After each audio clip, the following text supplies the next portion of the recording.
ಸಂದರ್ಭದಲ್ಲಿ ಮಾಧ್ಯಮದಲ್ಲಿ ಈ ರೀತಿ ಬರ್ತಾ ಇದೆ ಅಂತ ಹೇಳಿ ಹೇಳಿದ್ರು.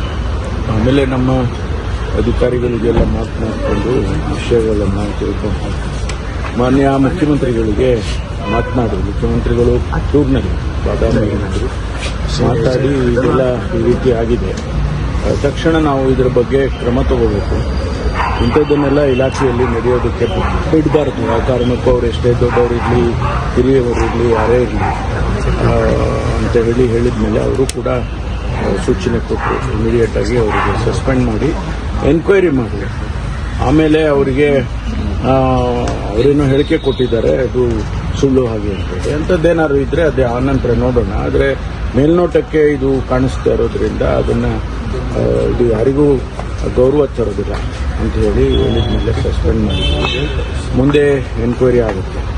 ಎನ್ಕ್ವೈರಿ ಆದಮೇಲೆ ಅದರ ಬೇರೆ ಬೇರೆ ಆಯಾಮಗಳೇನಿದೆ ಅದನ್ನೆಲ್ಲ ತಿಳ್ಕೊಂಡು ಆನಂತರ ಮುಂದಿನ ಕ್ರಮ ತಗೊಳ್ತೀವಿ. ತಮ್ಮ ಭೇಟಿಗೂ ಕೂಡ ಬಂದಿದ್ರು ಸರ್ ಅವರು ನಿನ್ನೆ ಇಲ್ಲಿ. ಅದೇ ಹೇಳಿದ್ರು, ನನಗೆ ಮಲಗಿದ್ದೆ ಅಲ್ಲ ನಾನು, ಬಂದಿದ್ರಂತೆ. ನಾನು ನೋಡೋಕ್ಕಾಗಲಿಲ್ಲ, ನೋಡ್ತಾನೂ ಇರಲಿಲ್ಲ.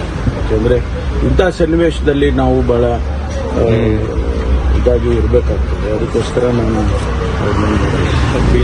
ಅಷ್ಟೇ ಎಲ್ಲ ಅರೆಸ್ಟ್ ಆಗಬೇಕು ಅಂತ ಬಿಜೆಪಿ ಅವರು ಒತ್ತಡ, ಅವ್ರು ಅರೆಸ್ಟ್ ಮಾಡಿ ಅವ್ರನ್ನ. ಯಾಕಂತ ಹೇಳಿದ್ರೆ ಬೇರೆ ಬೇರೆ ಪ್ರಕರಣದಲ್ಲಿ ಹಾಗೆ ಮಾಡಿದ್ರಿ, ಈ ಪ್ರಕರಣದಲ್ಲಿ ಹಾಗೆ ಮಾಡಬೇಕು. ಅದು ಮುಂದಿಂದು ಕ್ರಮ ಬೇರೆ. ಮುಂದೆ ತನಿಖೆ ಆದಮೇಲೆ ಏನು ಬೇಕಾದರೂ ಆಗ್ಬೋದಲ್ಲ, ಅವರು ಡಿಸ್ಮಿಸ್ಸು ಆಗ್ಬೋದು. ಅದರಿಂದ ಈಗ ನಾವು ಇಮಿಡಿಯೇಟ್ ಆಕ್ಷನ್ ತಗೊಳ್ಬೇಕು ಅಂತ ಹೇಳಿ ತಗೊಂಡಿದ್ದೇವೆ. ಅದನ್ನು ಯಾವುದೇ ಮುಲಾಜಿಲ್ಲದೆ ನಾವು ಹಿರಿಯರು, ಸೀನಿಯರ್ ಆಫೀಸರು ಅದೆಲ್ಲ ಏನು ನೋಡಿದೇನೆ ನಾವು ಇಮಿಡಿಯೇಟ್ ಆಗಿ ಆಕ್ಷನ್ ತಗೊಂಡಿದ್ದೇವೆ. ಅದಾದಮೇಲೆ ತನಿಖೆಯಲ್ಲಿ ಏನು ಬರುತ್ತೆ ಅದನ್ನು ನೋಡಿಕೊಂಡು ಮುಂದಿನ ಕ್ರಮ ತಗೊಳ್ತೀವಿ. ಸಂತ್ರಸ್ತೆ ಯಾರು ಗೊತ್ತಾಯ್ತು, ಕಂಪ್ಲೇಂಟ್ ಏನು ಈ ವಿಷಯದಲ್ಲಿ ಏನು ಬೇರೆ ಏನು ಗೊತ್ತಿಲ್ಲ.